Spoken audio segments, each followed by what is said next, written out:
I've been meaning to, and I You just had should. not gotten to it. You should. It's a good listen. I definitely will. How does his voice hold up? Uh, it holds up well. As somebody who's seen him live in the last 10 years, I can tell there's a little bit of processing on it to really kick it Sure. up a notch. But for the most part, it holds up well. Okay. I mean, he's using it constantly in touring. It doesn't Yeah. have a chance to go flat. Doesn't have a chance to fail because it's just Yeah. constantly running. It's like that light bulb in that like firehouse that never has Yeah. gone out because Right. it's always on. They know that if they ever turn it off, it will like It will never shatter. turn back on again. Yeah. Oh man, it has been a week, my sir. Yeah. I was worried that you weren't going to get all the listening done in time. I was also worried. So we had plumbing stuff all week. So we had plumbers, like we had like the maintenance people here Nice. from like 8:30 to 5 Monday, Tuesday, and then half of Wednesday. And it's just Uh, been like a nightmare. So I'm trying to like work and I'm on like meetings and stuff, and it's just in the other room. It's just like I'm like, all right, uh, hello. So it's been fun, but yeah. you know, we make do. Yeah. Luckily, I think 3 of the albums were like 35 minutes. Yeah. There were a couple of the shorter ones this week, So which was it nice. worked out. It was the week. Although one was like over an hour, so it made up for some of it. Yeah. Yeah. There were a couple that were. I think each band basically had two Yeah. nicely length ones, and then Yeah. one a little bit longer. It So I is didn't what mind it that. is. I mean, Yeah. I mean, I'll tell you, whatever. I've been on a fucking tear of listening this whole year. Yeah. Ah, that's hey. I I mean, get as it. of February 8th at 5 o'clock, do you want to guess how many albums I've listened to so far this year? 493. Okay, well, that's just fucking insane. 270, though. That's crazy. I picked a wild number on purpose.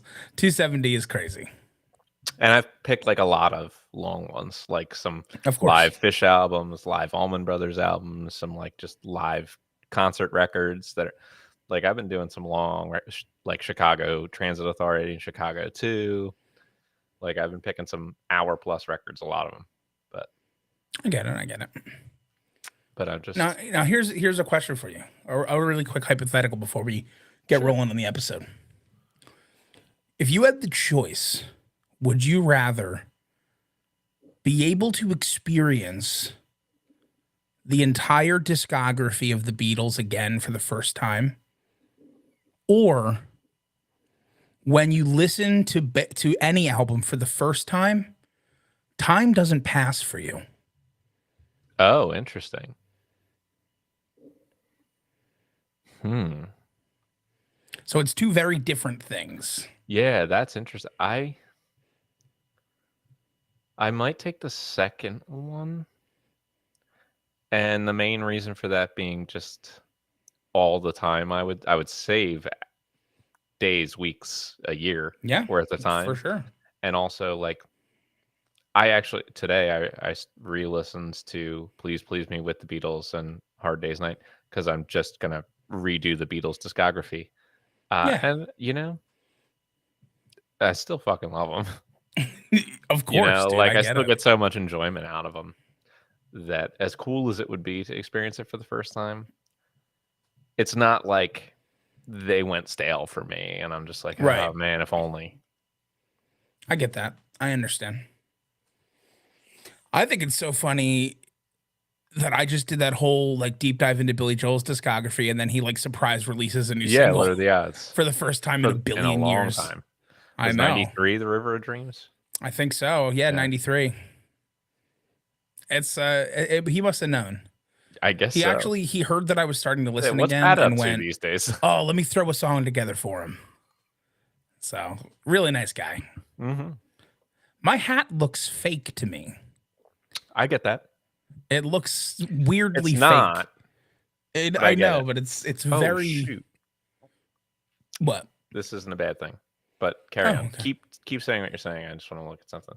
No, you're fine. It's just I just noticed that it's like very belligerently red. that's It that's is. the phrase. It It is. really wants to start something over how red this is. This hat is. Okay, hold on. Before we go, oh, we are live. Well, before we here, I don't know if you saw this, but we just got sent a new Otis. Oh, I did not.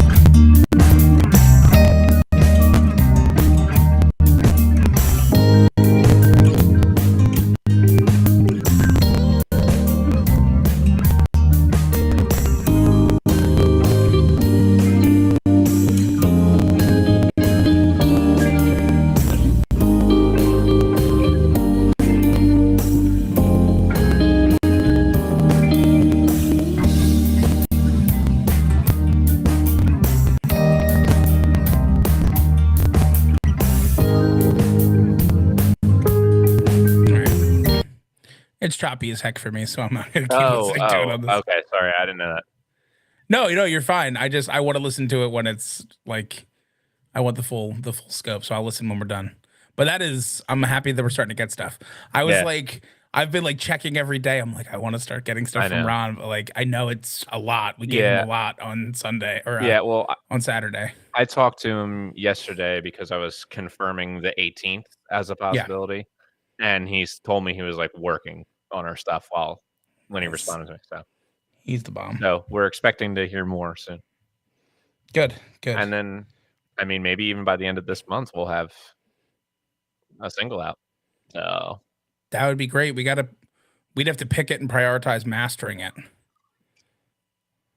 But even if it's in March, like I want as long as the master's good, and then we're gonna have to test it because I know we ran into some not problems, we ran into some complications with the mastering of the first one, where like depending on where you listen to it, it was a very different sound. yeah, and Alex actually brought this up to me about potentially asking, and it doesn't necessarily have to be the final, but maybe Mason. They do like a I mastering mean, pass. yeah, or at I'd be least, down. I mean, he's got all I the necessary equipment. he does. I'm totally down to have him do it because I know he's got the knowledge for it as well. Yeah. I usually lean like so when we first were looking at mastering Lifetime, hmm my initial thought was to go outside of us. Yeah, and that makes sense too. Because I feel like we're all having ideas for the song that hmm we want it to play to our ears, but having an outside mastering helps.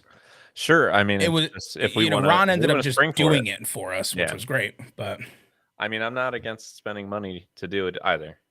yeah, it depends on how But I much mean, it it would wouldn't be, hurt to and do like a first, like have Ron send oh, him to for Mason, sure. put Mason's ears on it, like see what he thinks, send it back to Ron, send it out to somebody else. Like just, I could not agree more. Having even just like a couple different people give a spin and then yeah, give us the choice of listening exactly.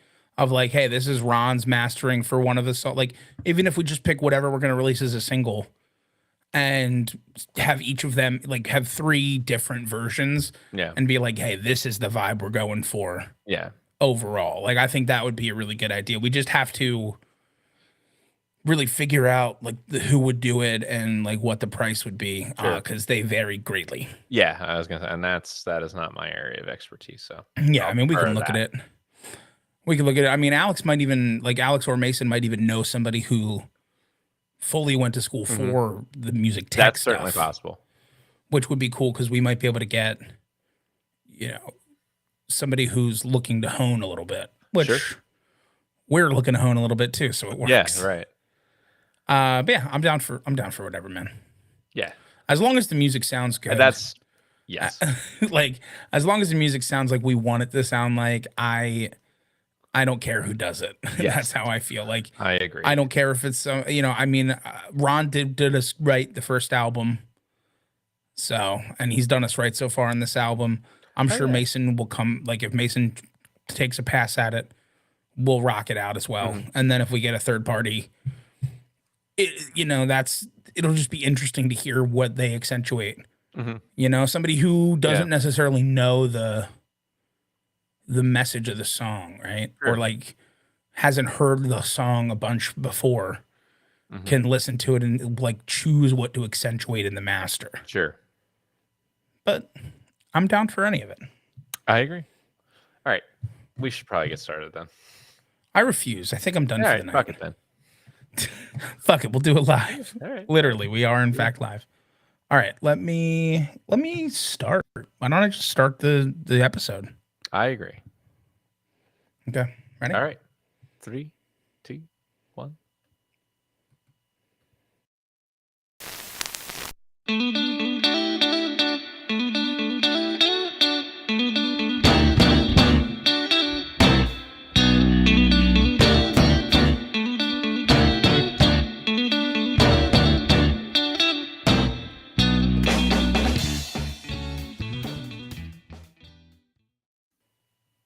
Seasons Don't Fear the podcast, and Totem Talks is its name.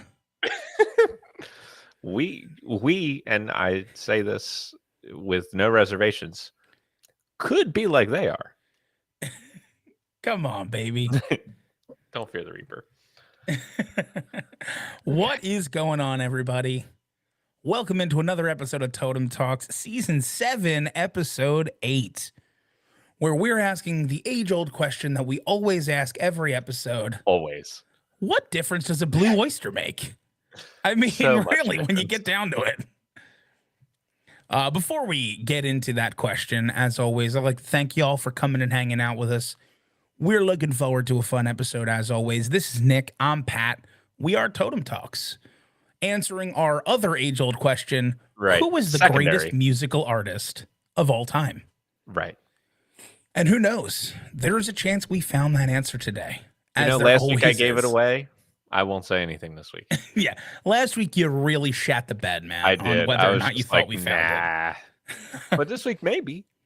Maybe. It's always a maybe. It's always a maybe. But listen, Nick, I know you're about to tell us who we're doing and stuff, but I need to ask you a real deep down, you know? Okay. I feel like we're just so busy as adults, friend. We never get to reconnect. Okay. Sure. How are you this week, man? How you doing? I was worried that you were going to ask that question because, wow, we could really get off the rails in this episode. 6 hours later.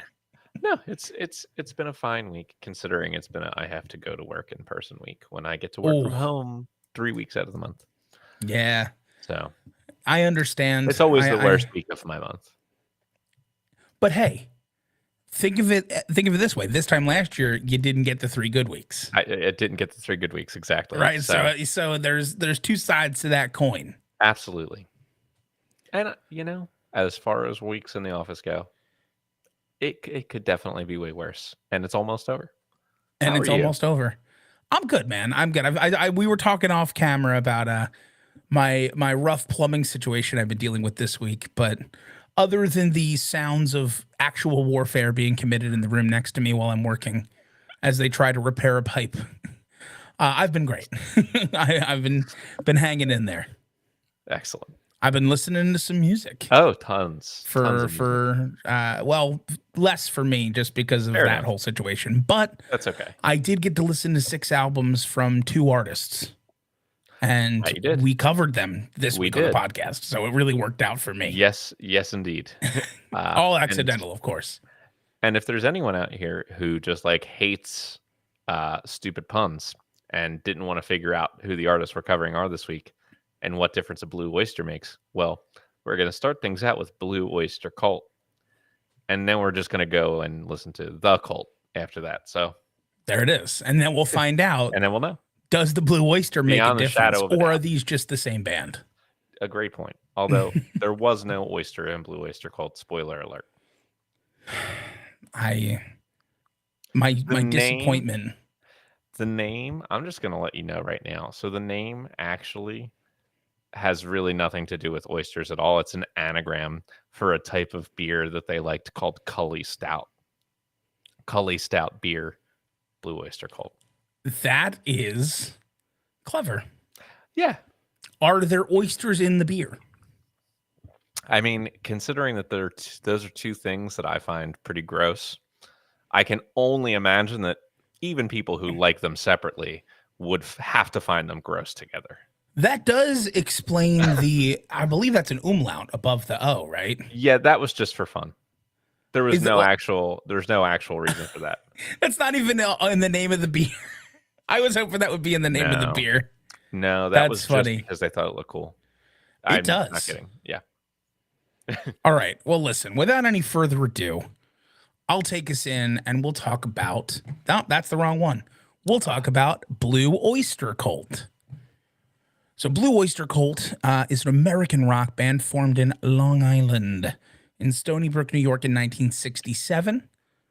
And they were active from 67 to 86. And then back again in 87 until the present day. We covered 3 albums, as we are wont to do. We started with, thankfully, the eponymous debut, Blue Oyster Cult, came out in 1972. Followed that up with Agents of Fortune, which came out in 1976. And then we wrapped things up with The Symbol Remains, which came out in 2020.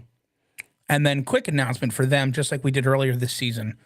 There is apparently a 2024 album coming out. Oh boy, oh boy. So, obviously not in time for us to cover it, but Yeah. I do see on their discography something called Ghost Stories, which is I coming out don't in even think I 2024. saw that when I was doing research earlier this week, so it must be It like might be a that new. really new. Yeah. But hey, so, kudos to them for potentially having another one in the works. Absolutely. But Nick, this is your group. So I go will ahead get and take started. us. So Blue Oyster Cult. Here's like right away when you look at the track listing, you're gonna be like, okay, well, none of the big ones are on here. Like, no, Don't Fear the Reaper, no Burning for You, no Godzilla, none of those things, which are all on different albums actually. But the vibe you get from this group here in the very early 70s is very much akin to like Iron Butterfly, Deep Purple, Uriah Heep, like that proto metal sort of proggish adjacent type of hard rocking tunes. And if you know anything about how we've reacted to all of those groups that we have covered on the podcast, you will know that this was a pretty cool album. There were lots of really cool guitar parts that I noticed throughout. It got all positive reviews when it came out, despite it, that not necessarily translating into popularity. Even Robert Christgau called it the quote tightest and most musical hard rock record since Who's Next. Just high praise. That is pretty high praise. Yeah. So, I mean, I think it stands up really well to the contemporaries, like those other artists that I mentioned, all of whom I really enjoy. And this early Blue Oyster Cult stuff, I think if you like Deep Purple, definitely check out this record. If you like Iron Butterfly, go check out this record. It's like this whole style, this genre, this time is pretty much always something that if you have really good musicians like Blue Oyster Cult does, you're going to get a good product. And then the one thing that I'll mention that's kind of interesting here is how many different lead singers they have. So on this record, I believe 4 of the members of the band all take lead at some point or another. And only 2 of them, as I double check the track listing, are Buck Dharma, who, like, if you were like me and your knowledge of Blue Oyster Cult coming in was mostly just like, yeah, Don't Fear the Reaper, Burning for You, Godzilla, you would probably be like, oh, he is the lead singer of the band. No, he sings some of the songs, but a bunch of other guys all sing other songs too. So, talented group and a good start. Yeah, listen, I'll completely agree with you on that. I really enjoyed listening to this album. This is the style of prog adjacent that really resonates with me the most because it never feels like it's long for longness' sake either. Mm-hmm. Which sometimes I feel like certain prog And these songs really there. aren't. I mean, No, they're not. The That's what I'm 3 to 4 saying. minute range. They're all getting their message across and experimenting, but it does it in a way where it's not 20 minutes and like, it gets a little long for me. And I think this is a really good niche zone. My only complaint that I had at all about this album, because I really enjoyed having the multiple lead vocalists. I thought they were all different levels of good at lead Sure, vocal, but no one was bad. but no one was bad. But for having four lead vocalists, like four vocalists take over Mhm. and sing it multiple times, I feel like they really underutilized like harmonics throughout this Yeah, album. yeah, that's a good point. I especially when you think of "Don't Fear the Reaper," Yeah, has that like basically byline vocal throughout the whole yeah, thing, very harmony heavy. I was missing it here. I thought, you're doing these experimenting, you're doing this type of music where it would do nothing but really accentuate the sound, yeah. and you have the voices for it. What's going on?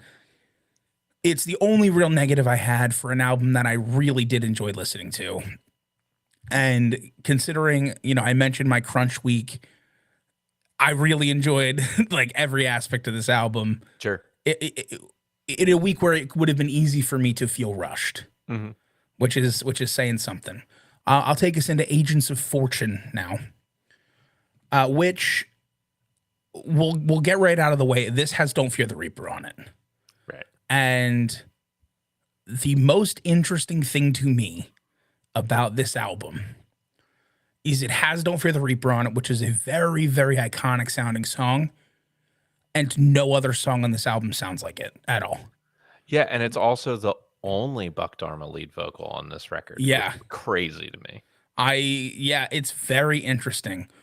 I don't know what is kind of going into that. I don't know because like when I'm looking at the list of writers and stuff, it looks like Buck Dharma's singing Buck Dharma songs, but it doesn't look like.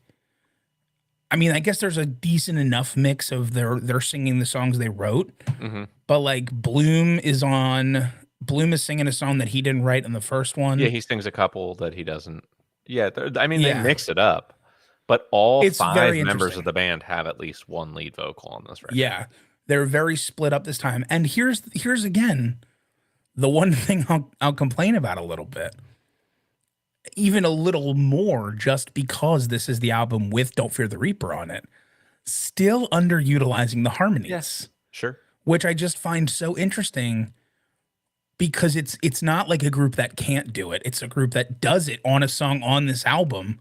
And then the rest of the time they're like, nah, we don't need to. Yeah. It's just boggles my mind because I think again, the genre is strong here. This is more of like a hard rock heavy metal album than the like prog adjacent of the first album. Mhm. But Don't Fear the Reaper is not that at all. That's like very reminiscent. I would say that song is even more reminiscent of like a late 60s like chill vibe, like just starting to get into the proto metal, proto rock sound. Okay. In a very interesting way. It sounds older than the rest of the album, but not in a bad way, not dated. Sure. It's just it's an interesting album to me in the fact that they showcase things they do extremely well and it's a very enjoyable listen. And I just wonder why they don't do it on all the songs. I guess it's just something about the songwriters because they're all kind of writing, they're all contributing writing. And Mhm. it does create a sound where you can kind of tell who's writing what. Yeah. Yeah. Um, so you said a lot of the things. I mean, they've just kind of come up organically. A lot of the things I had for my notes. Overall, again, my take on this is it is another strong showing. It's a really enjoyable listen. Pretty much universal acclaim for this record as well. Uh, we mentioned sort of in passing in the first album in this case, but like for the type of music that they're playing, looking song to song at the lengths of these songs, you're kind of like, what? 2 minutes and 21 seconds, 2 minutes and 57 seconds, 2 minutes and Right. 41 seconds. Like, what are all these under 3 minute songs doing on the record of a band like this? Uh, but they're doing a great job with them. I mean, like, especially the opener, This Ain't the Summer of Love, which was the only other single that was released here. Like, you get some really good playing. I mean, the drum fills on that song in particular were pretty killer. You get like the guitar solo and Don't Fear the Reaper. Not only does it go into it with some like really interesting timing, like breaking off from the four of the rest of the song, but the solo itself is like very not your standard rock and roll solo, like in a You know what's great way. Like It's it so really funny to runs me. away from the pentatonic idea. I I agree. And after I saw that Buck Dharma Buck Dharma wrote that one, I was like, of course he did. Of course he did. Of course the guitarist wrote that one with Yeah. that guitar solo in it. I mean, it made Oh yeah. perfect sense to me. And it's great.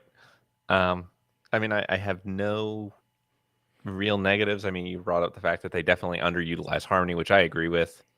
Um, but they are still For a group making. that's got it, I mean, Yeah, come on. no, I agree. I mean, smoke them if you got them, but it's not going to stop me from like going back to this one because it is good. Like Yeah. they're a good band. They're definitely better than they get credit for. And here is where I will say, because we're on Don't Fear the Reaper, I'll talk more about it later, obviously. Um, but there are conflicting articles and interviews and reports that say it could have been the drummer, Albert Bouchard, who played the cowbell. It could have been David Lucas, who is a keyboardist, who did some backing vocals, that was like studio musician who played on it. It could have been Eric Bloom, the guitarist, vocalist in the group. Like, checked like the sources on all of them. It's, I don't know. I have no idea who actually played the cowbell. So Well, we just heard it from is a our drummer mystery. that there was no cowbell. That's true. Mason was here earlier and he said that. He thought it was all just never mind. I'll talk about It's that all just soon. in our minds. Yes. The cowbell is internal. We are We the are the cowbell. cowbell. Okay. The symbol remains. So it's 2020 now. Things have changed. Some membership has changed. We got Eric Bloom and Buck Dharma still, but the rest of the group has changed over at different points. Although I will say, Albert Bouchard does come back to contribute some backing vocals as well as cowbell on this particular Oh, record. the controversy. Maybe Indeed. he's coming in for cowbell saying it was me all along. It could be. And do you know what the best part is? What is the best part? He played cowbell on the song That Was Me. Of course he did. So take Amazing. that message however you like. I mean, it's on the wall, everybody. Yeah. So this was their first studio album in 19 years. And they have these new guys in here who are doing a lot of this is the most Buck Dharma vocals that you get, strangely enough, on their last album. Mostly him mixed in with Bloom, but also you have 3 lead vocals from a new member of the band at this point, Richie Castellano, who, while his songs for me, I mean, first, let me preface this by saying I think the whole record sounds excellent. Like, it's really well mixed and produced. It was a great sounding record, and I liked a lot of the songs on it. Some of the Castellano songs were like a little too arena rock for me.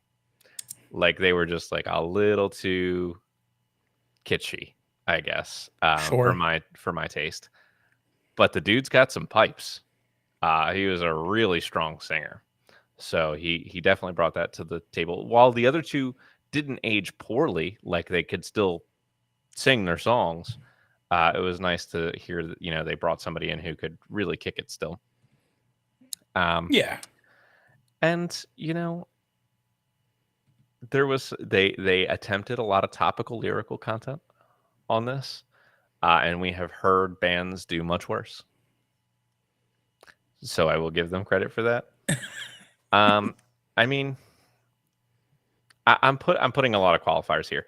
I still think that when we look at all the records that we've listened to by classic rock artists and what they're putting out in like the late 2010s, early 2020s, this is on the stronger side of that. Like, most of the songs are good. Even the songs that like didn't quite do it for me were good songs. They were just like a little too like shouted out arena rock for me. Like, I'm not going for that. But like, this is a band that still has it. Like, they're still talented. They're good. Yeah. And the record was well reviewed because of that. So I'll give you my review, and I also have a theory that I've been working on that this album kind of accentuates to me. First off, review wise, I do think Castellano is clearly the best singer here. Oh yeah. I mean, it's one of the perks of being almost 40 years younger than the other lead singers. Does help. Your voice holds up.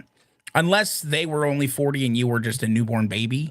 True, in But which now case that does not they're help at all. 76 and 79 and you're like 42 when this, or I guess no, he'd have still been in his 30s because it's 2024 and this came out in 2020 and I just aged a decade just hearing Yes. that sentence. Yeah. So he would have been in his 30s at the time.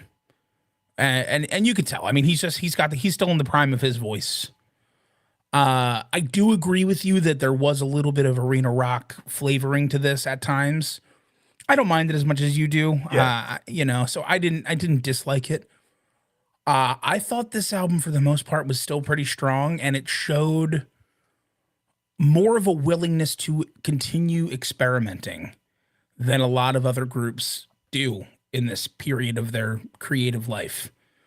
We've crossed so many paths with bands who've been around as long as the Oyster Cult, where by the time they put out albums in the 2000s or 2020s or whatever, it's just either a complete rehash by just releasing an album of their own covers, or it's just songs they wrote in the 70s and release now, or just songs that they're desperately trying to still sound like they did in the 70s and they don't.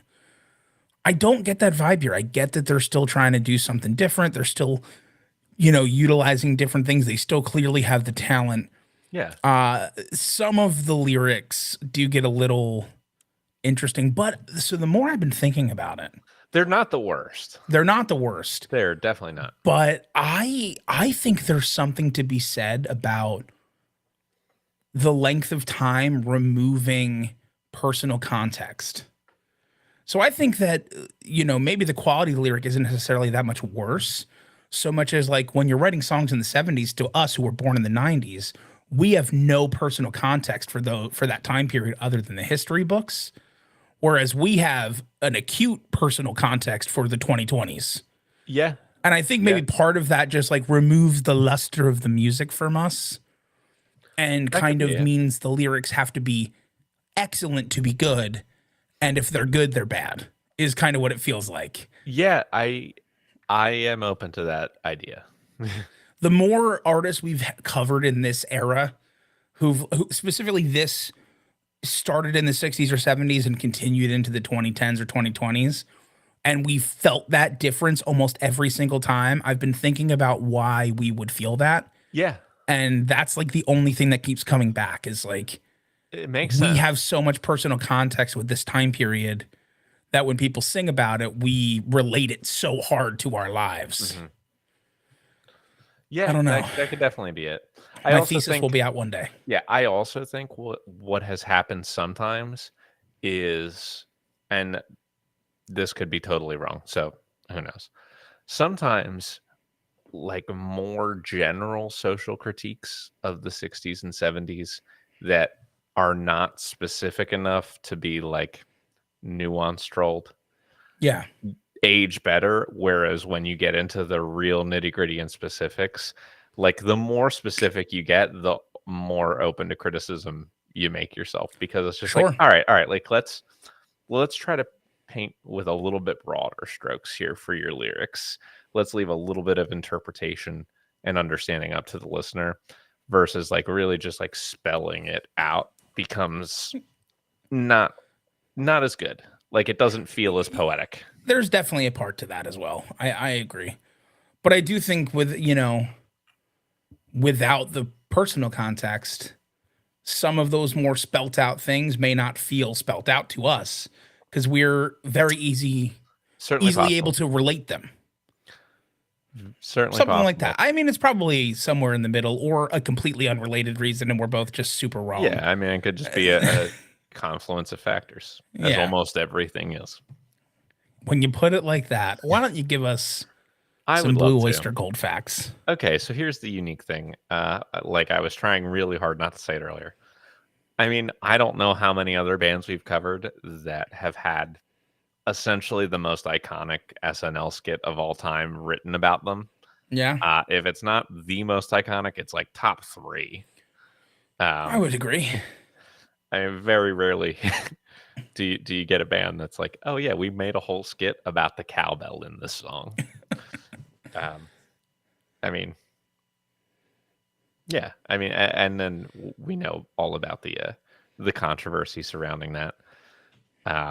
So I'm just gonna And move it on. is a long-standing joke. Every time we've done Yeah. this Oh yeah. song, Gotta have there's more at cowbell. least a couple people Oh, in the audience that yell out more cowbell. I will say, other than shouting "Freebird," something about cowbell is like the second thing on the tier of stuff to shout out at a concert. I would agree. All right, 6 degrees. Um, so I went all out for this one. Oh, I really put some degrees in there. So this one of their biggest hits that we did not cover, Godzilla. Back in his professional days, it was the walk-up song for Yankees slugger Hideki Matsui. If you remember Hideki, I do. yes. And Hideki was a torchbearer for the 2020 Olympics, and he bore that torch for the opening ceremony, which featured Keith Urban, amongst other people, performing "Imagine" by John Lennon. Wow. So how about Okay. A that? little pathway to the 6 degrees there. Yeah. Interesting. And then also like Patti Smith was a collaborator on a bunch of their lyrics in the 70s too. Oh, so that one's too. Yeah, you just went. Yeah, I mean I that too, but understand. that's not as much fun as Was it Hideki Patty Smith or Matsui. Patty Smythe? Patti Smith. I understand. The highlight. So, Yeah. I mean, like I could have gone back to Don't Fear the Reaper. We could have just picked Agents of Fortune, but I wanted to pick a different album entirely. I'm going with Fire of Unknown Origin as their career highlight because prior to that album's release, they had gone 2 straight albums without a certification after having a lot of success with Agents of Fortune and its follow up. So this was like a big bounce back for them, and it also included, aside from going gold, it included what I would argue is probably their second biggest hit, and "Burning for Burning for You," you. Yeah. which was huge. The album also had their highest ever chart position, which I think was like 24 or something, which I'm surprised by, Yeah. considering that they've had like 3 or 4 gold records on a platinum. But anyway, so Fire of Unknown Origin, it was like they were huge and then they were starting to fade out a little bit, and then they came back and they hit you in with a big successful album to start the 80s. For their low light, I am just going to go with what is the unfortunate passing of their former keyboardist and sometime vocalist in Alan Lanier, which happened in 2013. I was struggling with whether I should go with that or something else. But I decided to save that something else for their meanest thing. I struggled to find a nicest thing at all. So this week it's only a meanest. Ooh. Okay. Okay. So Fire of Unknown Origin, career highlight. Yeah. Super. Yeah. But the problem is on the tour. Oh no. On the tour for that, they broke up. And by they broke up, I mean like they lost their original drummer, Albert Bouchard, who, of course, would then come back and be featured on a Cowbell for the Simple Remains later. So I assume everything is all water under the bridge at this point. But essentially, what had happened was, I guess, during this tour, there was just like some major conflict between him and the band after he got divorced, between basically like the fallout from his divorce and all of the wives of everyone else in the band. Um. And it turned into a giant fight and a shouting match, and they like, to the point where he just was fired from the band right after that.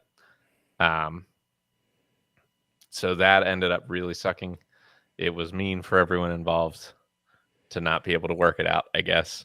I was Yeah, that considering sucks. putting it as low light, but I was really struggling with mean or nice, and I was like, all right, well, this kind of works as both.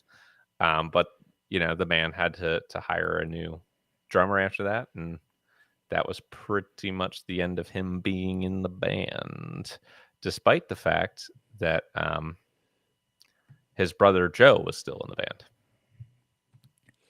That's got to be an for another interesting 5 years Thanksgiving. after that. Yeah, right, exactly.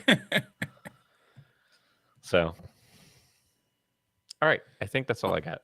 You had some fun ones there. No nice things though. That sucks. No nice things. I'm sure that they have done nice things. I was just struggling. Yeah, they probably did their best. Yeah, if I can find something before the end of the episode, I'll let you know. I'm sure. But I'm I've sure had they a hard did their time up best. until now. They did. They tried so hard. Well, Right. hey, you know what? Why Let's get don't the we Blue just Oyster out of this thing? let's get Blue Oyster out of here and we'll just move on to the cult.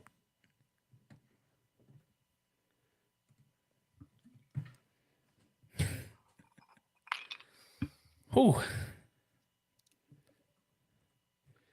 I mean, listen, in terms of this season in particular, I mean, other seasons, but this season in particular has just jaded me so much on what a low light could be or a mean thing Oh yeah, that I'm just like, yeah. I mean, it sucks. It sucked that the fact that his messy divorce like completely ostracized the whole band from each other. yeah, that is unfortunate. Yeah, especially considering they were brothers in the group too. I mean, yeah, I guess they would. I guess they had to have worked it out. Yeah. All right. Quick I don't break. know. I shall return. Of course, of course. Go ahead and take your time, but don't.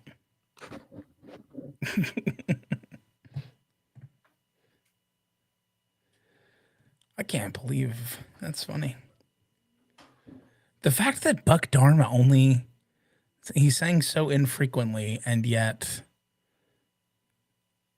he is the singer on all three of their big hits. That's wild.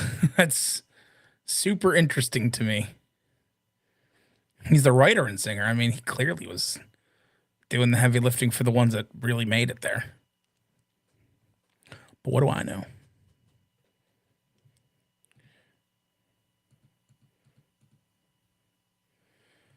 I know that I have to get up the cult stuff. That's what I know.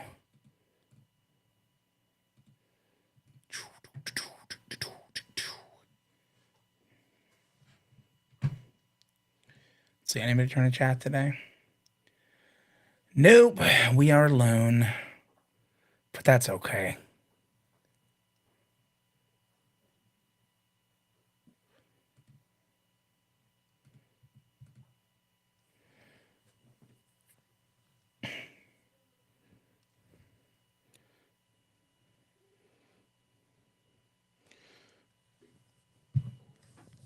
Grab my water.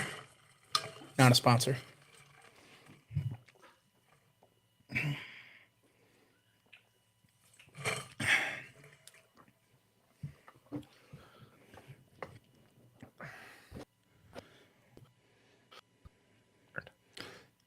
Welcome back. I was just musing that I do think it's funny that a band like Blue Oyster Cult, with like a long career, plenty of albums, like by far and away their three biggest hits were all written and sung by Buck Dharma. Yeah, It's interesting, and they all have like it is. It's weird because Don't Fear the Reaper and Burning for You definitely like both really sound Buck Dharma. Like they sound. Yeah, that's what I was gonna say. They have that Godzilla is definitely very different. similar sound. Yeah, but the other two, But those two are like just, very similar. You would sound. think they were on the same album, honestly. Yeah, he definitely has a way of writing that's very unique to him and very good, iconic sounding to him. Yeah. It is curious. Yes. Very curious. You've seen Harry Potter, right? Of course. Like We actually just rewatched the whole series like a week ago. Oh, nice. Okay. So you'll have a pretty vivid memory of this. When I was younger, watching Sorcerer's Stone, I was always so confused because I wasn't very familiar with the British accent at that age. You know, when it first came out, and I thought Ollivander in the shop, when he says "curious," I thought he was saying "yikes," and because it's so fast. Yikes! And I was like 7 or 8. You were so dumb then. I still you know what I still stand by it. I'm telling you, if you go and listen to that, Okay. when he's like because he's like he does the wand and it like does the whole thing and it's like, oh, it's Harry's wand, and Curious. then he literally goes, curious, very curious. Like it's out of Curious. nowhere. Very curious. It's not as reflective as you'd think. It's very like Okay. curious. All right. Very interesting topic of conversation. You know what? I mean, we're talking about the cult. We might as well talk about the cult of Harry Potter. That's fair. All right. Are you ready? I am. Let's do it. 3, 2, 1. The Cult are an English rock band formed in Bradford in 1983. And they were active from 1983 to 1995. Bradford. Then again from 1999 to 2002. And then from 2006 to the present. You didn't like my pronunciation I of loved Bradford? it. We covered 3 albums as always. We started with Dreamtime, which came out in 1984. Followed it up with Sonic Temple from 1989. And then just a quick jump to 2022 for Under the Midnight Sun. Yes. And here's the thing, this is my band. So I'll take us into Dreamtime. And this was interesting to me because I had no idea what to expect. Sure. I have heard of this band for however long it was that we did this episode. I had no idea they existed. Okay. Once this episode showed up on the season, I learned a new band existed. Sure. And I am upset because I really freaking liked this album and I really liked this band. And Ian Astbury, basically what the best compliment that I can give to this band and to Ian Astbury himself is this sounds like if Freddie Mercury sung in a goth rock band. Similar range, similar timbre of his voice, similar tonality. And I'm a big fan of it. I really enjoyed it. I thought they were diverse. I thought they showcased themselves very well. I thought the vocals were like close to incredible throughout in terms of their sheer ability. I thought maybe they weren't like shaking my boots. They were so good, but I definitely could hear a ton of range and a ton of power in his voice. And I thought that the songs were interesting. They kept me interested and involved. It was a good length, only about 37 minutes for me to experience this totally new group and not recognize a single song. I really enjoyed it. Much more than I thought going in, just based on like the alt rock, goth rock, but mostly post punk. Mm-hmm. British post punk bands have not been my cup of tea on this podcast. So I can was hear very it impressed. in there. Oh, it's there. I can hear the way it blends in with the other influences. And it's sort of like halfway in between that and like also sort of a lot like a group from this decade that is my favorite group from this decade, which is the Smiths. It's Yeah. a lot like the Smiths in a lot of ways, like tonally. Sure. And so there's a lot about this record that I did enjoy. However, Yeah. What didn't you like? I could not stand Ian Astbury's vocal approach. I could hear that he was talented. I could hear that he was talented, but his voice sounded like it did not belong in this band at all. And because Freddie Mercury didn't sing in a goth rock band, Nick. Right, and it sounds weird. It just Sure. like the whole time, I'm just like, what is this mixture of sounds that I'm hearing? Like, do you hear the similarity to Freddie? I did not notice, honestly. I mean, I wasn't thinking about it, but I can go. But because I was more interested in the music of it because I heard so many parallels in the guitar, especially, and like the textures and timbres to Johnny Marr's playing. I'm like, okay, like I really hear a lot of Smiths adjacent type stuff in here. I like what they're doing with the band, but it just did not line up with Ian Astbury's voice, and Sure. I do not like his approach as a vocalist. Like, I he is a guy where I'm like, wow, like, it almost the way I feel about, like, Whitney Houston and Ariana Grande, but to a much lesser extent. Just like, oh, here's a guy, he's definitely got a lot of talent, but, like, oh, man, I just don't love what he's doing with it. That is so interesting to me. I really do think uh it's because I think you're having the same opinion I have about his voice sounding like Freddie Mercury in a way. And for me, I thought it was interesting. And I think you're just jarred by it, but you couldn't piece it I together. Yeah, like, it sounded Yeah, like someone like Michael Bublé singing with Metallica. sure. Like, these are both, like, really excellent musicians in their own rights doing their own thing, but put them together, and I just, like, "What?" I'm just confused. I understand. I Not that I urge didn't think you. it was a nice album to like, I Sure. had no issues with the album itself, I would listen to it again. I urge you when we're done the podcast, listen to one song off this album again with that in mind Okay. and tell me if you agree or disagree. Alright. Just with who he sounds like. I keep your opinion as is. I Sure. understand where you're coming from. I think I was so blown away by, I've looked for people that sound like Freddie Mercury. Like we lost him way too soon, and I look for people that sound like him because he has such a unique tone of voice. Mhm. The fact that I've never come across Ian Astbury before is crazy to me. Yeah, I don't know why people aren't talking about it, quite frankly. It was that close to me for a lot of it. sure. I'll take us, or you'll No, take us I'll into take us Sonic to Sonic Temple. You Temple. do it. Take Okay. us in. So, this was, like, a very divisive record for them. It marked a big change in their sound from their first several records, and a lot of people who liked them really didn't like this record, like, for instance, Robert Christgau. But for me, a lot of what was on here was a more positive development. Not all of it, but I felt like a lot of these songs, like, honestly, I feel like this is a band that is definitely more geared to the 5, 6, 7 minute long song. They delve into a sound that's a little bit more like bluesy, psychedelic hard rock on this record instead of more of like Smith C plus post punk type stuff.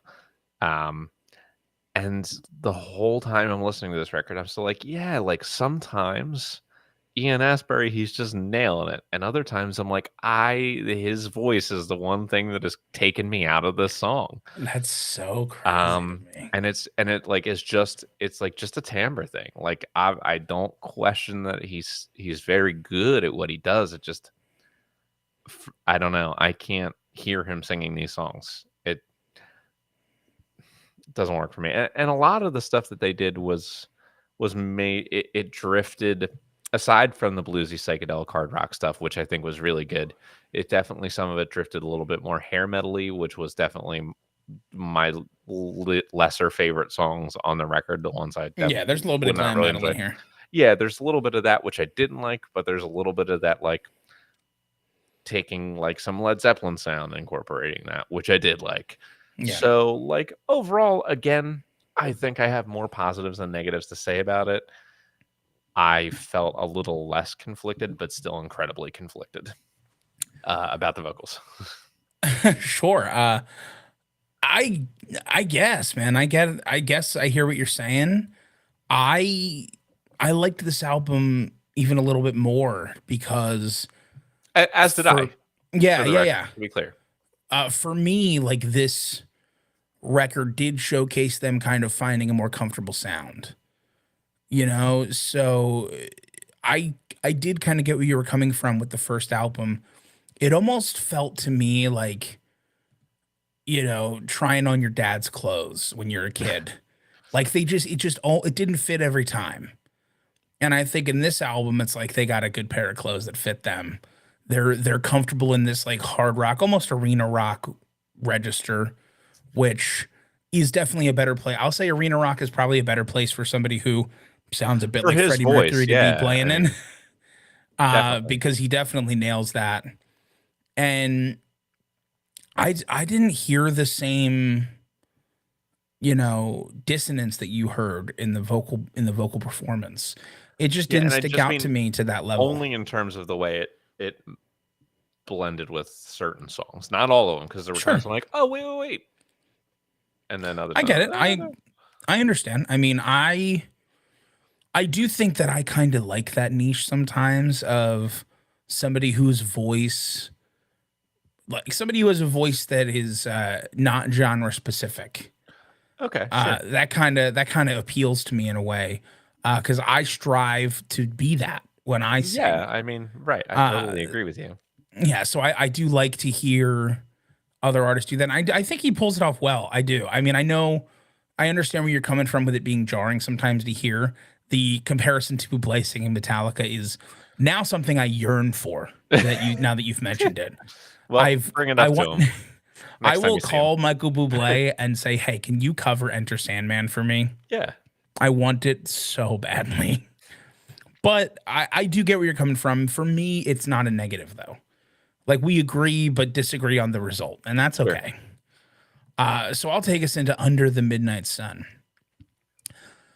which was very interesting for me because obviously he sounds older, Ian Asbury. He no longer has that Freddie timbre in his voice because he's much older than Freddie Mercury ever got to Yeah, be. But he still has a good voice. It still sounds good. And this album was so interesting in a way because it was like a rehashing, like they're reconnecting with their sound from the first album in a way. Like it felt much more like a time capsule to their original lineup and their original sound than it did anything that we listened to in Sonic Temple or assuming presumably where they kind of went after that. It sounded like a return to the roots, which wasn't necessarily a bad thing. You still have the kind of meat and potatoes of the band, which is Ian Astbury and Billy Duffy. They're the two that have been there the whole time. They're the two that started the band. And then everyone else has kind of gone in and out, it seems. But I didn't dislike this album, but I definitely felt, you know, it's okay to try on your dad's clothes when you're a kid, like they did on the first album. But I felt when you're like clearly an adult and then you're like still trying to wear clothes that don't fit and like it just didn't fit as well this time around for me. I still enjoyed it, but I was more glad that this album was only like a half hour long than I probably would have been, we'll say. okay. So, This um, is the one you loved. yeah, it Yeah, is I knew actually. it. It's my favorite. I knew it. Um, like the way that his voice aged, it made his timbre overall way more enjoyable to me, and it Sure. felt like it fit all these songs, and it didn't feel like Strange Bedfellows every song that was like taking me in and out. So I felt like I could dive into each song a little bit more and enjoy it a little bit more. And so my experience with this album was like kind of going from like, okay. Oh, pretty good. Oh, wow, that's a good one. Oh, and then by the last song, which was the title track, I was like, oh, damn, that's a really good song. Oh, I Like I couldn't agree more. particularly like the title track a lot. I Um, couldn't agree more. Like, I want to be clear. I really enjoyed listening to this band, mhm. and I really enjoyed all three of these albums. I and I guess for me, like, I also thought the title track was the best one on the album. Yeah. That was my opinion for sure. It's just the fact that like since we have like a critical disagreement on his voice, Mhm. that it's like as it's getting better But to not you, on it's getting talent, worse to me. No, not on talent for just sure. on We agree timbre, on that. just on timbre. Yeah. Um, so a couple of things I thought about this record, aside from just enjoying it the most, was one, I could definitely, like you're saying, I could hear the early '80s influence into it, um, but I could also very much hear like the modern production techniques, and I could hear that while they were maybe striving for a more retro sound on this record, it also kind of encapsulated the influence that the 40 years in between held. Yeah, So it felt like 2020s and it felt like 80s at the same time to me, which take it how you will. But I did like the record. And the other thing is that I felt like while one thing that's definitely specific about this compared to the last record is that it is less heavy. It is less heavy, but it didn't lose its sense of like drive. Like I felt like these yeah, songs really drove, but they didn't need to be heavy to do it. And I that dig it. I think is all I have to say. Well, then I guess it's my turn to give some facts Yeah, why about don't the you? Cult. So the Cult, formerly Death Cult, formerly Southern Death Cult. Although technically Southern Death Cult was Ian Astbury's project before Death Cult, which then Right. Death Cult is what turned into the Cult. So it's Okay. not like a linear path unless you use the Ian Astbury connector. Right. Now Southern Death Cult did release a single and a compilation album, Well, there you go. A compilation album off of a single? which is strange. I don't know. I, I'm not quite sure how that works. There are 10 tracks, and I think they're on our schedule somewhere. So Is it we'll just get to the the Southern Death Cult at some point. is it just the single repeated 10 times? Because that would be It would be hilarious. wild. But I it is want not. to form a side project and do that now. Just release a single and then a compilation album that's the single 10 times in a row. And then Different disband that versions. side project. Yeah. Yeah, we could do different versions. It could be We the same could. version. It'd be We hilarious could. either way. All right. Some facts. So we'll start with the unique fact. I was struggling a bit. So the Cult is a more popular band than I had expected based on never having heard of them before in my life. But there still wasn't a ton of info. I was able to find that Ian Astbury and Billy Duffy, the two main members of the band, used to play on an amateur football team, Hollywood United FC, which is in Los Angeles, California, or was based in Los Angeles, California. And they played there with Paul Cook and Steve Jones of the Sex Pistols. They were all on that Oh. football team together. Fascinating. So, and which I want to be clear, amateur football is in soccer for Yeah, us Americans. right. Amateur. When you said I- FC, I had a pretty good idea. I figured you did, but I want to be clear for our listeners. I mean soccer when I say football. So yeah, I thought that was pretty unique. I don't know how many amateur footballers we've had who are playing in Not clubs. too many. Yeah. So highlights. I was looking around for highlights. I went with the year 1985. Okay. So for me in 1985, the Cult released their fourth single, She Sells Sanctuary. Oh yeah, that was their biggest hit. We didn't even mention the fact that like that is their one really big hit. That Right, which we didn't get to cover. But it was their biggest hit. Yeah. And it peaked at number 15 in the UK, spent 23 weeks at the top 100, and it was recently voted number 18 in VH1's Indie 100. Pretty cool. So after they finished recording Love in July and August of 1985, that's when they kind of shifted. So they shifted even more after Sonic Temple and continued their pathways. Like, you know what I'm talking about. So that's when the shift into where Sonic Temple arrived with us listening. That's where it started. It was a huge chart success. It sold a couple million worldwide and resulted in tours where they would tour across. That's where they started touring America, where they actually toured with Guns N' Roses, which was pretty cool. They've toured with a bunch of people, but 1985 was a big year for them. Yeah. A ton of success. It's really what started their skyrocket to their highest level of success that they achieved. The low light, however, also came in 1985. So Nigel Preston, who was a drummer for the band, was the drummer on She Sells Sanctuary, was the drummer on Love, and he was actually fired from the band in 1985 after his behavior became kind of increasingly erratic, and it stemmed from drug use, which is unfortunate. And they eventually, he became a liability to himself and to the band. They had to let go of him. And he actually passed away in 1992 of a drug overdose 3 days before he turned 29.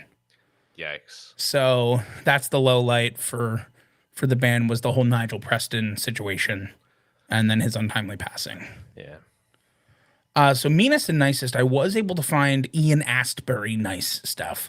There wasn't anything super band centric, but since Ian Astbury is the longest tenured member with Billy Duffy, I figured it counts. So he's very vocal about environmentalism. He's a very heavy environmental activist. He's supported a bunch of causes related to conservation and sustainability. And he is one of those people who constantly uses his platform as a musician to raise awareness for like the environment and sustainability and protecting the ecosystem and things like that. You love to see that. You do love to see that. So meanest. Now we're getting mean. And this He was also killed a guy. for sustainability, though. Yeah, you know, right. like Thanos. Yeah, exactly. Anyway, this was actually originally in my low light before I did a deeper dive into Nigel Preston. The band were sued by the parents of the young Native American boy who appeared on the cover of Ceremony. And they were sued for exploitation, for the unauthorized use of the child's image. They stated the boy felt he had been cursed by the band's burning of his image and was emotionally scarred. The boy's image was also burned in the video for Wild Hearted Son. The lawsuit delayed the delivery and release of Ceremony in many countries, including South Korea and Thailand. It was unreleased in Turkey until the cult played there in 1993. So there wasn't necessarily I couldn't find a resolution to the case, which probably means it's settled out of court.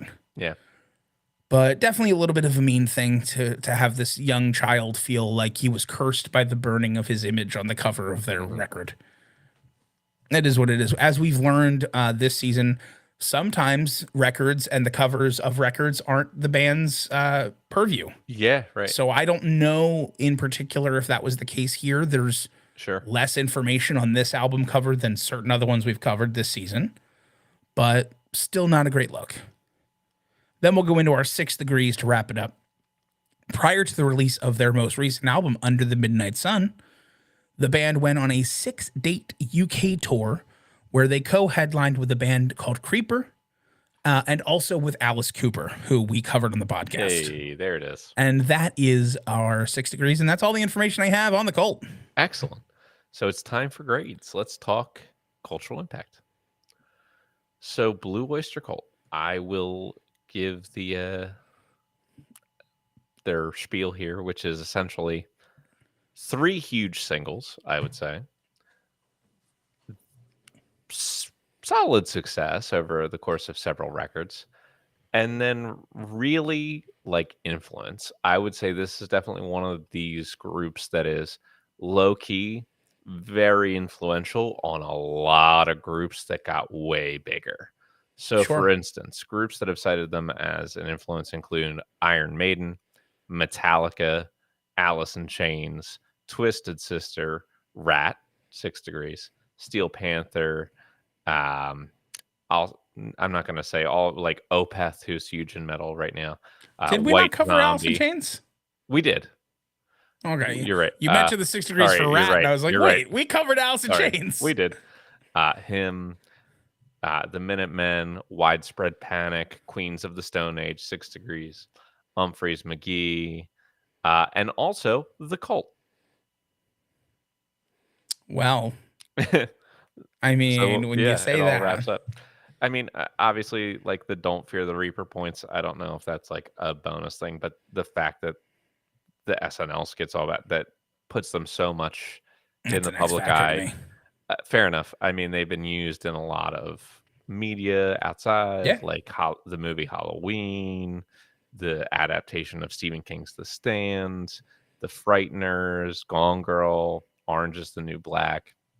It's been used in a lot of that kind of stuff. It was used in a bunch of those J.K. Rowling novels that she wrote after not writing Harry Potter anymore. What? Which they don't even count, I don't think. But what are you talking about? Yeah. That woman wrote 7 books. Of course. She wrote 7 books and then And retired from 8 writing. movies. And 8 movies. Well, she didn't write those. No, I know. I mean, that's it. I mean, I think it's a couple points. Yeah, I mean, you're only arguing for a couple.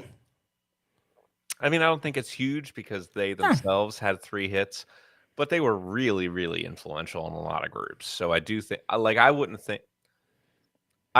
ask necessarily for an above average score, but I think up to average is in play. Okay, I understand. I do agree with a lot of what you're saying. I get the heavy influence. I mean, 3 big hits from them, one bigger than the other 2, but Yeah, sure. But still you all still big hear the other hits. ones. I think a number in the 4s makes sense, but I would be in Yeah. the lower 4s for me. Okay. Yeah, I'm not gonna argue crazy. As long as like a 4.3 is fine with you, then that's I fine love with it. me. I dig it. Okay. The cult. I mean, The I'm not sure if you Colt. want to give your piece. There definitely, if you're like American, you're like, okay, they had that one hit in the '80s, Yeah. but they were definitely way more popular overseas. And that is true. They were way more popular overseas. They did have a stronger showing, a lot of sustained Yeah, and a couple of success. platinums in the US. Yeah.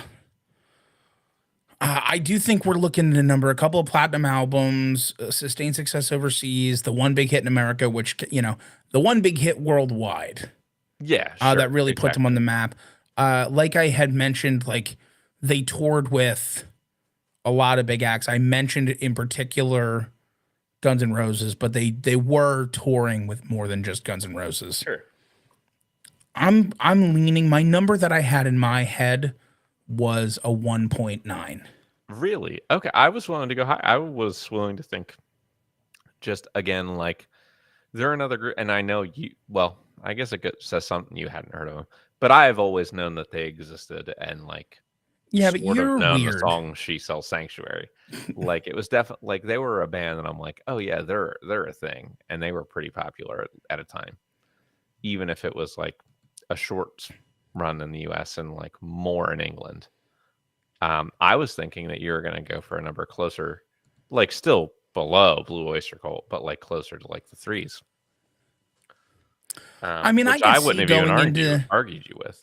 could see going into the 2s. I just, for me, looking at the stuff, like, I don't know. I mean, the hit makes sense. The more I'm reading it, I can see it going a little higher. I might be willing to go to like a 2.5. That You for got it. me. I think that's a good score because you just rattled off a ton of influences from Blue Oyster Cult, Sure, yeah, and they definitely had the more sustained success, and we gave them a number lower. yeah. I'm laughing at the chat, but fair enough. Oh, The numbers cute. are what they are. We'll go in 15 albums for Blue Oyster Cult. They start with a 6.1, and they sold 24 million records worldwide. So we're That's gonna be certainly a bumping them a number. little bit. I would be okay bumping them like a 0.3 here for that. Um, Sure. I think that makes sense. And I'm going to go ahead and give them like a very solid 0.2 that's like almost trending towards a 0.3, but like a solid 0.2 for quality for me. Yeah, and I'll do the same. I think a 0.2 works. I probably wouldn't quite trend to the 0.3 for me, even though I did really enjoy them. If more of their albums were like their first album, it would have. Understood. Understood.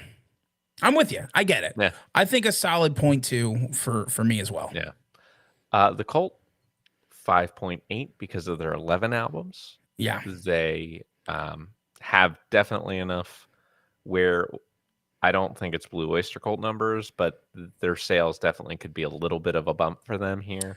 Yeah, I mean, 2 American platinums, I'd be and willing to give them at multiple. least like a 0.1 or a 0.2. I don't know what their total is worldwide. I don't know if you looked that up or not. I was trying to find it. It wasn't readily available to me. Okay. But I'd be willing. Let's give him the 0.2. You got it. I dig it. I dig it. The Cult, And well, all right, hold on. oh, you found I something 4 million albums worldwide. worldwide? 2.5 in the United States. Uh, That seems 460,000 in the UK because um, their numbers are a lot less to get like a silver or gold. that seems low for the certifications I'm seeing. I was thinking it was closer to like 10 million, Yeah, but I understand. So where are the that's just the singles? the only that's what I could find. They have 1 million in sales in Canada, about a 500,000 in the UK, 2.5 in the US, about 70,000 in Australia. That's But like half the but population there's of Australia. that's true. But I don't have information for anywhere outside of those countries. I'll give them the point too. Give them the benefit of the doubt. Uh, I will also give them a 0.1 because I didn't enjoy them as much as Blue Oyster Cult. But it Sure. was And still not a bad week of listening, and I didn't think there wasn't a single album that I wouldn't be like, sure, I'll listen to that again. yeah, absolutely. I'm going to give them a point two because I did enjoy them pretty much just as much as Blue Oyster Gold. I thought they were like really solid all the way through. And like I said, the thing that you didn't like is one of the things that I do like, Mhm. you know? Yeah, no, I wrote mine as like I could totally see why someone would be into this, but I like it all. But for me, it's just like ugh, weird. Okay, instrumental talent. I think there's competing things here. I think you have the strongest vocalist in the week in Ian Astbury, whether I like his voice on these songs or not. Yeah, But I think you have 5 people who showed that they could, 6 people who showed that they could capably sing a song on the Blue Oyster Cult records. I think you get more while I enjoy the guitar and what it does on the Cold albums in terms of like ability shown on the records. I think you definitely get more from Blue Oyster Cult. I would agree. Um, and I think that kind of carries for the rest of the group as well. Like I think you just get a little bit more from Blue Oyster Cult. I would be okay if these numbers kind of averaged out to very close to each other, in the above average range. I do lean Blue Oyster Cult a little. I understand where you're coming from. I think, uh, I think for me, the ability of the group of Blue Oyster Cult to contribute in their lead vocal, it's a net positive. I completely agree It's a with net you. positive, and I think some better than others. Like I actually like Buck Dharma's voice the best, even though he Yeah. doesn't really get that much choice until the last album. And Castiano was very good. Yeah, I agree. I thought Buck Dharma did the best job, especially on the first two albums, and I felt like he was not utilized He was enough. underutilized for sure. And the big problem for me with Blue Oyster Cult is like, and this may come into songwriting for me, which it probably will. Mhm. So I'm not going to take points away, but Yeah, like, damn, man, if you have all of these freaking singers, sure. use them. No, I agree with you, but I think for me, whatever difference in like the overall lead vocal ability is a little bit more than canceled out by variety and Yeah, just like every other instrument. Not that anyone in the cult was not doing a good job or playing things that I didn't like, but like you just heard more. Like there was more to give from Blue Oyster Cult. I get where you're coming from. I do think Ian Astbury is the best vocalist of the week. I thought the instrumentation was a little bit closer to Blue Oyster Cult. Was leaning Blue Oyster Cult, I should say, but it was a worthy fight on both ends here. Yeah, no, I have nothing but nice things to say this week, really. Yeah, I mean, I'm probably looking in the higher fives, low sixes for And I was both. l- genuinely thinking like a 6 and a 5.9. I love it. I dig it. Songwriting. Again, so I think there are positives here for both groups. I think each group brought us 3 albums that were definitely sonically different from each other. Yeah, I think both groups brought us 3 albums where we were like, "Oh yeah, these songs are good. They've got it." Um, and they've both brought us like a sound that feels unique to them. So I think they definitely have a lot of positives going for them. Um, this time I'm less confident in leaning Blue Oyster Cult. Although I mean, for everything that was maybe like a little bit more musically complex that they did, I liked a lot of the things that were atmospheric and timbral from the Cult. So again, I'm maybe the closest I've been, and I'm pretty close on a lot of these scores. Yeah, this is a number that I could even see being the same for two different reasons. I think that Blue Oyster Cult, and so since this is songwriting, this is where it does hurt a little bit for me That they're not utilizing harmony. that they're not utilizing a very strong skill that they showed that they can do. It's Yeah. not just like they're all individually like they have harmony on their biggest freaking hit. Yes, they do. You know, like Don't Fear the Reaper has harmony throughout and counterpoint singing throughout. And it's one of those things where it's like you've done it and you've done it so well. Why are you not doing it more? It is a question worth asking. Like, I'm not trying to take away, like, we're not going to go from a 10 to a 0 because of that. Yeah. But it hurts them a little bit in my eyes because it's like there's so much, even though you've given us a lot and it sounds good, the potential is even greater. Mm-hmm. And it just feels like you just like touched it. You didn't like Sure. really lean into your potential. Yeah. No, I mean, and if for they the- really went crazy with it, like I could have seen this group approaching 7. Yeah. I think so. I mean, if the quality of all of the songs we listened to were of Don't Fear the Reaper, Oh I yeah, could even be higher than that. I would agree. Mean, I definitely agree.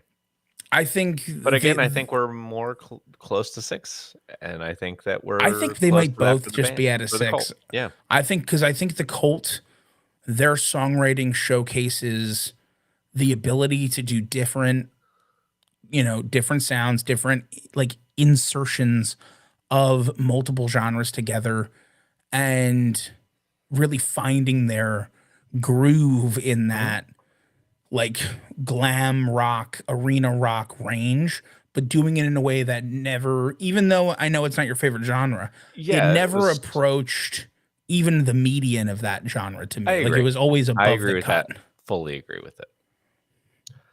And that just brings us to Poetic and the Next Factor. So Yeah, so poetic talent for me for both was pretty good. An interesting little tidbit I found out while I was doing research on the Cult is apparently it's like kind of a nightmare for the band to coax lyrics out of Ian Astbury.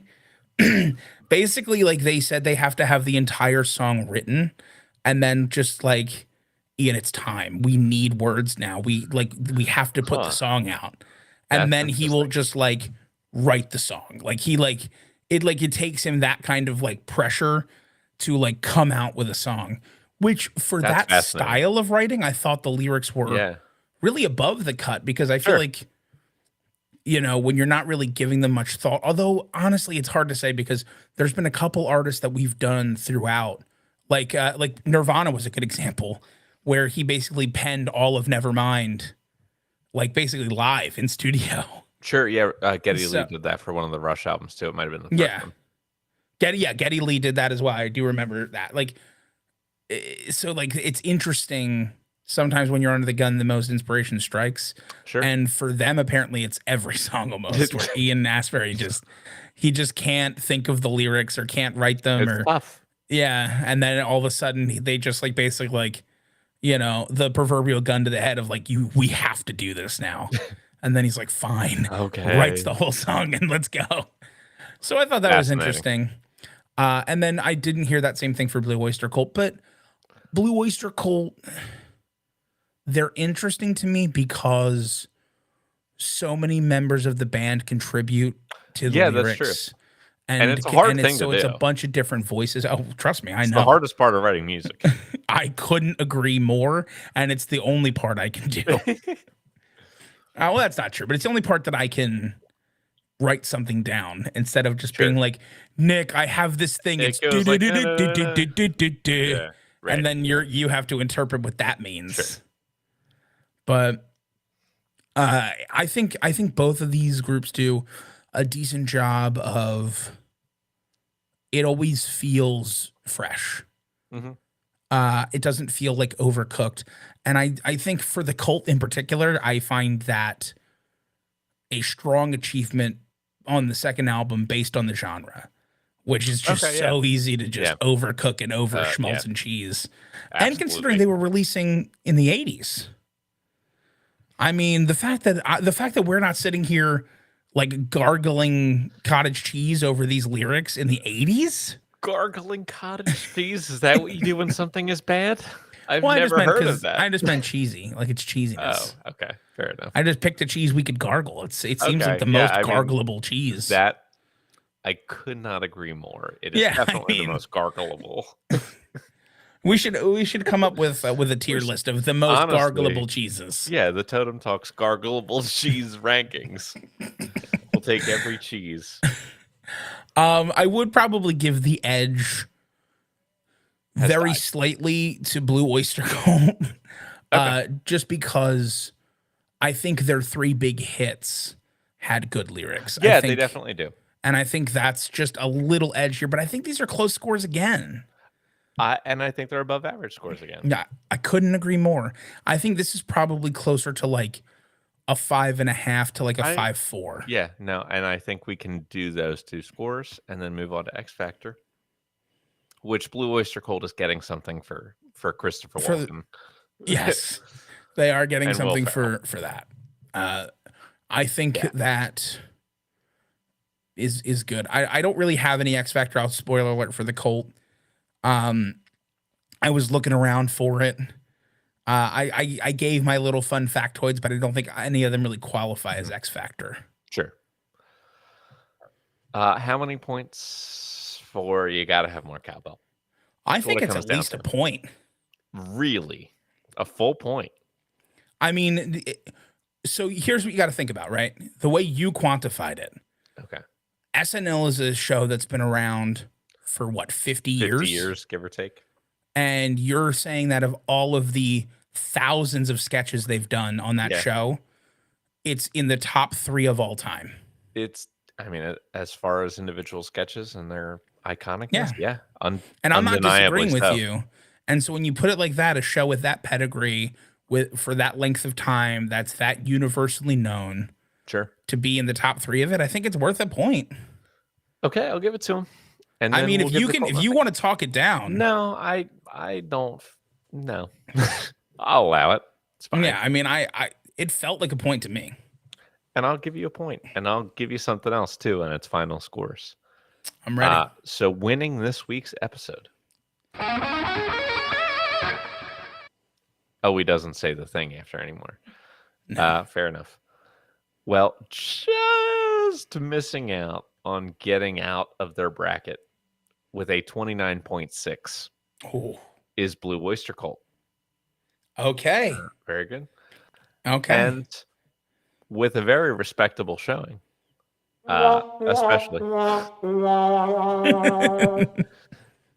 especially considering that you had not even really heard of them coming into this week, a 26.2 for the Cult. No, now, Nick, I need you to do the difference so we can find out the difference a Blue Oyster makes. Oh, so the difference a Blue Oyster makes is 3.4. There you go. So now we've learned a Blue Oyster makes 3.4. That's what it's worth. It's 3.4. It's worth 3.4. I cannot be more specific than that. I got into the decimals, for Christ's sake. I mean, come on. I mean, here's the question. Is this the first time we've asked a question in the title and answered it?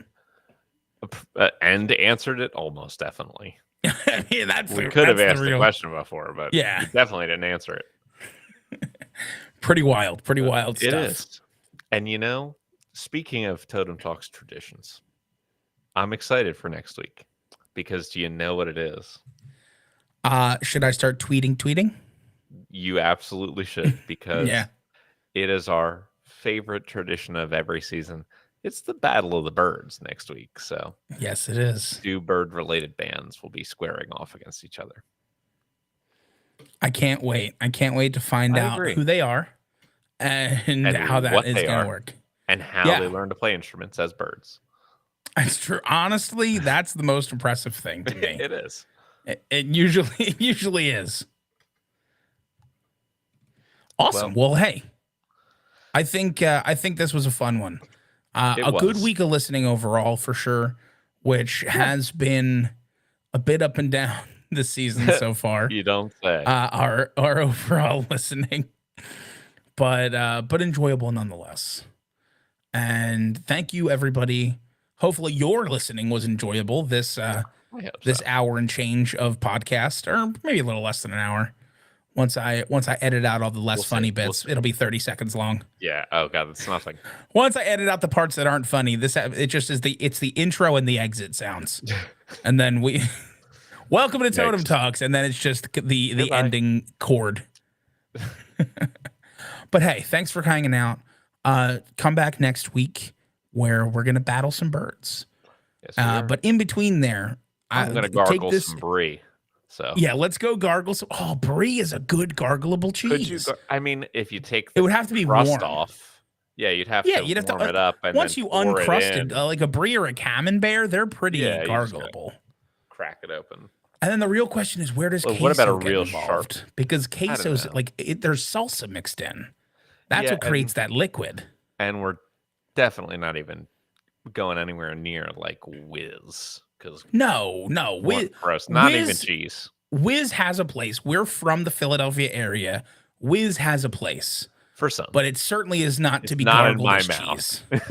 It is not to be gargled as a cheese. What about a nice Parmesan, but not like grated Parmesan? I mean, just like a block of Parmesan. Just a block. Just I feel like it that's might rank very pretty hard low on cheese. might rank pretty hard on gargleable cheeses. Well, we're gonna have to find out. We'll now, are let you know talking like next week. Parmesan or like a Parmigiano Reggiano? Like, I mean, I think mean both like have a their block place. of Parmesan, Yeah, like a hard Parmesan.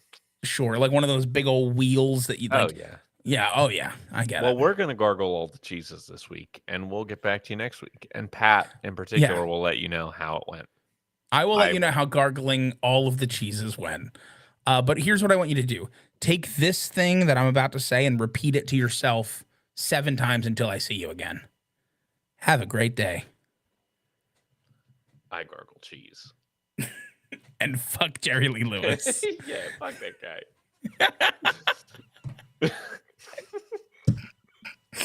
Oh man. The Totem Talks cheese episode we never knew we needed. Gargling cheese. We'll have to come up with and release one of those tier maker graphics of just cheeses according to gargleability. We don't even need to do an episode about it, although we could. Oh my god, I could talk about that all day. Honestly, all right, let's go live. We're already live. Let's restart. Keith, what cheese would you gargle? Yeah, what's your most gargleable cheese, Keith? That's the real question. So far, I think we have some good ones. Cottage up there. Brie, camembert. Yeah, you got to gargle cottage. Yeah.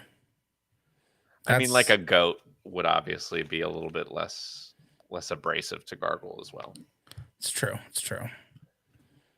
It's all coming up. Here's what I wonder. Like, what if you take like a cheddar jack? Is that gargling that, keeping that in your throat, going to cause like a spice reaction? Are you going to sneeze? Or are you going to have a hard time with it? Can't keep it down. There's only one way to find out. We're gonna have to buy 50 different types of cheese, at least, and I'll just start gargling.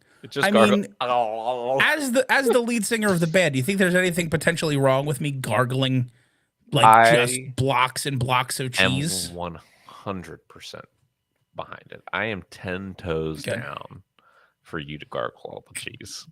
You know what? As the person who would have to sing triple the songs if I have to miss multiple gargle weeks, the fucking cheese. I take that as permission. We're doing permission. It. Chicken permission has been granted. We are cheese garglers now for life.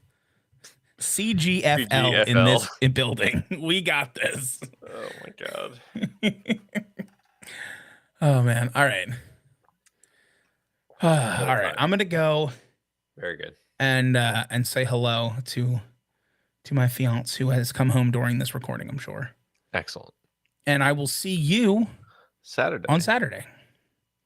I gotta go in and I'm gonna listen to Otis real quick before I go too. Yeah, listen to Otis. Listen to a song by the Cult and think of Freddie Mercury. Okay. Too. I want to know if you agree with me on that. All right. Because it was the first thing I thought of, and I was shocked you didn't think it too. Maybe I was just too distracted by the fact that I didn't like the way it blended. Sure. I mean, I get that. I want to look at, okay. Oh, we need to add more songs to this list too. I want to add more songs to the songs we haven't done in a while list. I haven't got a chance to look at it yet because this week's been nuts. I would love to do the wait. I'd be happy to do the wait, but we gotta get Mason a mic. We have a mic for Mason. Oh yeah, we gotta make sure we put it up, or we gotta redo the order because I'll do an extra verse or whatever, but I gotta know. Or you can do an extra verse because I do 2 already, and you do. I'm down for whatever, man. Okay. We can post that tomorrow when we remember to do that, and see what he wants to do. All right. What are you sharing? Should I put this on the stream? We're live right now. Oh yeah. Is this copyrighted music that you're about to try to make me play? Oh yeah. I'm not gonna do it then. I was just doing it so that you could hear what I was listening to.